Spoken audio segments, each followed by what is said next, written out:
வணக்கம். நியூஸ் 18 தமிழ்நாடு செய்திகளுக்காக நான் ஸ்ரீராம். முதலில் இந்த நேரத்திற்கான தலைப்புச் செய்திகளை பார்க்கலாம்.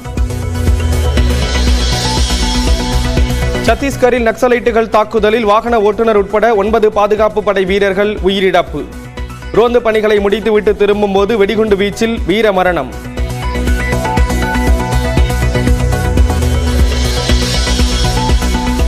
ஆளுநர் உரையை முழுமையாக புறக்கணித்த ஆளுநர் RN ரவி ஒரு வரி கூட படிக்காமல் சட்டப்பேரவையில் இருந்து வெளியேறினார்.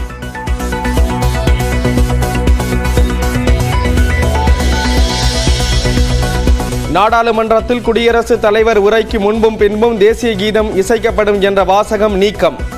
முதலில் பதிவிட்ட விளக்கத்தை நீக்கிவிட்டு மீண்டும் எக்ஸ் தளத்தில் பதிவிட்ட ஆளுநர் மாளிகை.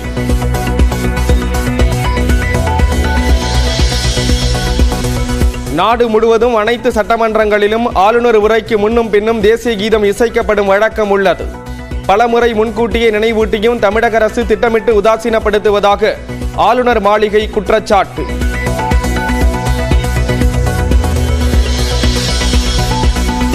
மரபை மீறுவதையே ஆளுநர் வழக்கமாக கொண்டுள்ளதாக முதலமைச்சர் MK ஸ்டாலின் விமர்சனம். கடந்த ஆண்டுகளில் இருந்ததை வெட்டியும் இல்லாததை ஒட்டியும் வாசித்தார் ஆளுநர். முழு உரையையும் வாசிக்காமல் போனது சிறுபிள்ளைத்தனமானது என்றும் கருத்து.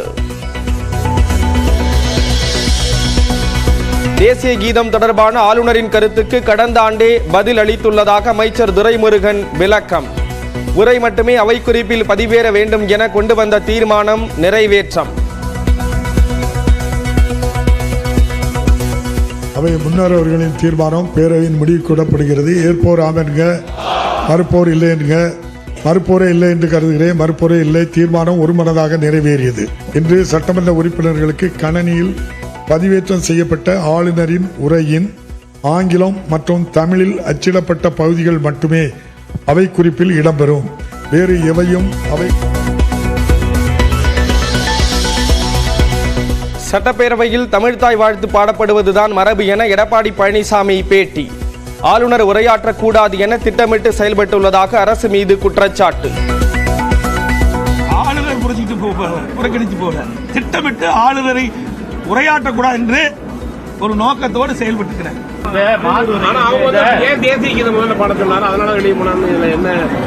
அதெல்லாம் கிடையாது. ஒவ்வொரு முறையும் இதே ஆளுநர் தானே வந்துட்டு இருக்காரு 3 வருஷமா. அதே நடைமுறை தான் இருக்குது. அதில் மாறுபட்டது எதுவும் இல்லையே. மத்திய அரசால் நியமிக்கப்படும் ஆளுநர் தமிழக சட்டமன்ற மரபை காக்க வேண்டும் என தவிக தலைவர் விஜய் வலியுறுத்தல். தமிழ்தாய் வாழ்த்து முதலிலும் தேசிய கீதம் இறுதியிலும் பாடப்படுவதே தமிழக சட்டப்பேரவையின் மரபு என்றும் அறிக்கை.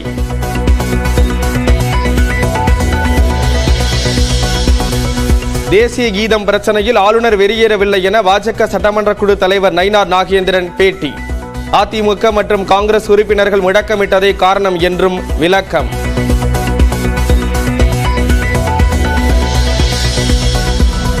உரையை படிப்பதை தவிர ஆளுநருக்கு வேறு கருத்து சொல்ல அனுமதி இல்லை என சபாநாயகர் விளக்கம். இதுவரை இருந்த மரபே சட்டப்பேரவையில் கடைபிடிக்கப்படுவதாக பேட்டி. அவங்களுக்கு அந்த ஒரு ரைட்டு அந்த டெக்ஸ்ட ரீட் பண்ணிட்டு போனோம். அந்த உரிமை மட்டும் கொடுத்துருக்கு. ஏற்கனவே உங்களுக்கு சொன்னதான் கருத்து சொல்லிருக்கெல்லாம் யாருக்கும் உரிமை கிடையாது. ஒன்லி சட்டமன்ற உறுப்பினர் மக்களால் தேர்ந்தெடுக்கப்பட்ட 234 பேர் தான் இந்த அவையில கருத்து சொல்ல முடியும். மற்றவங்களுக்கெல்லாம் அந்த கருத்து சொல்லக்கூடிய உரிமை இல்லைங்கிறது உங்களுக்கு தெரியும். அவங்களுக்கு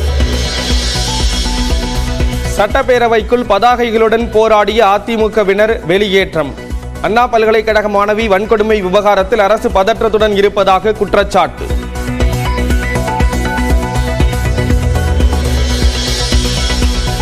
தமிழ்நாடு தமிழ்தாய் வாழ்த்தை தொடர்ந்து அவமானப்படுத்தும் ஆளுநரை கண்டித்து நாளை திமுக ஆர்ப்பாட்டம். மாவட்ட தலைநகரங்களில் கண்டன ஆர்ப்பாட்டம் என திமுக அமைப்பு செயலாளர் RS பாரதி அறிவிப்பு.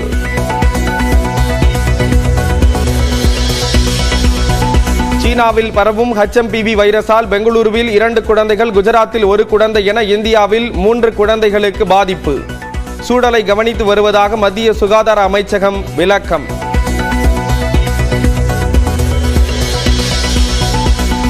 இந்தியாவில் பரவ தொடங்கியுள்ள HMPV வைரஸ் தொற்று குறித்து தமிழக மருத்துவத்துறை அதிகாரிகள் ஆலோசனை. விரைவில் புதிய வழிகாட்டு நெறிமுறைகள் வெளியிடப்படலாம் என தகவல்.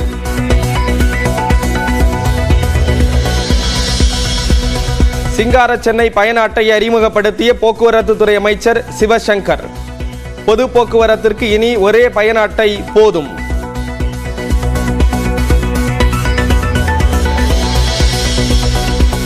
பொங்கலை ஒட்டி சென்னையிலிருந்து 4 நாட்களுக்கு 14,000 பேருந்துகள் இயக்கம். சென்னை திரும்ப 15,800 பேருந்துகள் இயக்கப்படும் என்றும் அறிவிப்பு.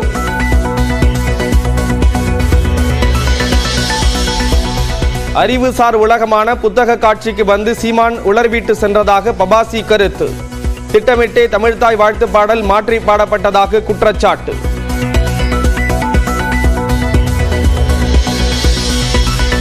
ஸ்பேடெக்ஸ் திட்டத்தின் கீழ் செலுத்தப்பட்ட 2 செயற்கைக்கோள்களை விண்ணில் இணைக்கும் டாக்கிங் நடைமுறை 9ஆம் தேதிக்கு ஒத்திவைப்பு. நாளை காலை 9 மணிக்கு திட்டமிடப்பட்டிருந்த நிலையில் மாற்றம் செய்யப்பட்டிருப்பதாக இஸ்ரோ தகவல்.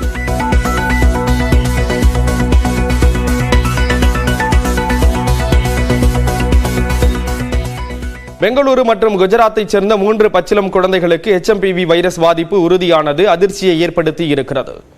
ஹிமயூன் மெட்டா நியூமோ வைரஸ் என்ற HMPV வைரஸ் நுரையீரலை பாதிக்கிறது. மூச்சு விடுவதில் சிரமம் இந்த வைரஸ் ஏற்படுத்தும் முக்கிய பிரச்சனையாகும். குழந்தைகளையும் வயதானவர்களையும் இந்த வைரஸ் அதிகம் பாதிக்கிறது. சீனாவில் HMPV வைரஸ் பாதிப்பால் ஏராளமானோர் மருத்துவமனையில் அனுமதிக்கப்பட்டுள்ளனர். இந்த நிலையில் பெங்களூருவில் 3 மாத பெண் குழந்தை மற்றும் 8 மாத ஆண் குழந்தைக்கு HMPV வைரஸ் பாதிப்பு இருப்பதாக மத்திய சுகாதாரத்துறை அமைச்சகம் உறுதி செய்துள்ளது. எந்த வெளிநாடுகளுக்கும் பயணிக்காத அந்த குழந்தைகள் பாதிக்கப்பட்டது எப்படி என ஆய்வுகள் நடக்கின்றன. பாதிக்கப்பட்ட குழந்தைக்கு சிகிச்சை அளிப்பது மற்றும் அடுத்த கட்ட நடவடிக்கைகள் குறித்து ICMR மற்றும் மத்திய சுகாதார அமைச்சகம் ஆலோசனை நடத்தி வருகிறது. 2 குழந்தைகளுக்கும் கண்டறியப்பட்ட HMPV வைரஸும் சீனாவில் கண்டறியப்பட்ட திரிபும் ஒரே வகையா என்பது குறித்து தெளிவான விளக்கம் வெளியாகவில்லை. இதனிடையே குழந்தைகளுக்கு HMPV பாதிப்பு வந்தது குறித்து கர்நாடக சுகாதாரத்துறை அவசர கூட்டம் இன்று நடைபெறுகிறது. வைரஸ் பாதிப்பை எதிர்கொள்ள தயாராக இருப்பதாக மத்திய சுகாதார அமைச்சகம் கூறியிருக்கிறது. பெங்களூருவில் 2 குழந்தைகள் பாதிக்கப்பட்ட நிலையில் குஜராத் மாநிலம் அகமதாபாத்தில் 3வது குழந்தை HMPV வைரஸால் பாதிக்கப்பட்டுள்ளது. கடந்த 24ஆம் தேதி பாதிக்கப்பட்ட நிலையில் குழந்தையின் உடல்நிலை சீராக இருப்பதாக மருத்துவர்கள் கூறியிருக்கிறார்கள்.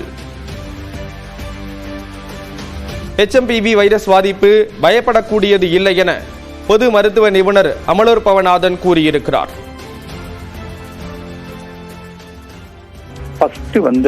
மக்கள் எதுக்கும் அச்சப்பட தேவையில்லை.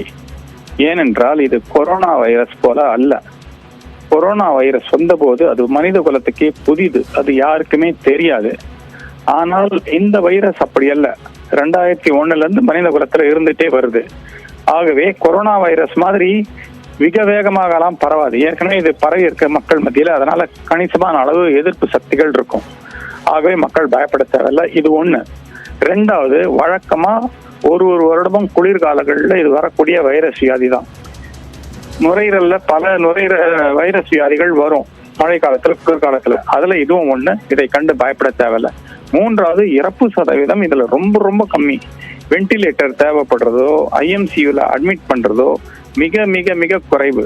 அதாவது இணை நோய் உள்ளவர்கள், மிக வயதானவர்கள், அவங்களுக்கு ஏற்கனவே உறுப்பு மாற்று அறுவை சிகிச்சை ஆயிருந்திருக்கலாம், புற்றுநோய் இருந்தவங்களா இருக்கலாம், இவங்களுக்கு தான் இது கொஞ்சம் அதிகம் பாதிக்கும். தவிர மற்றவர்களுக்கெல்லாம் இது சாதாரண காய்ச்சல் மாதிரி வந்துட்டு போயிடும்.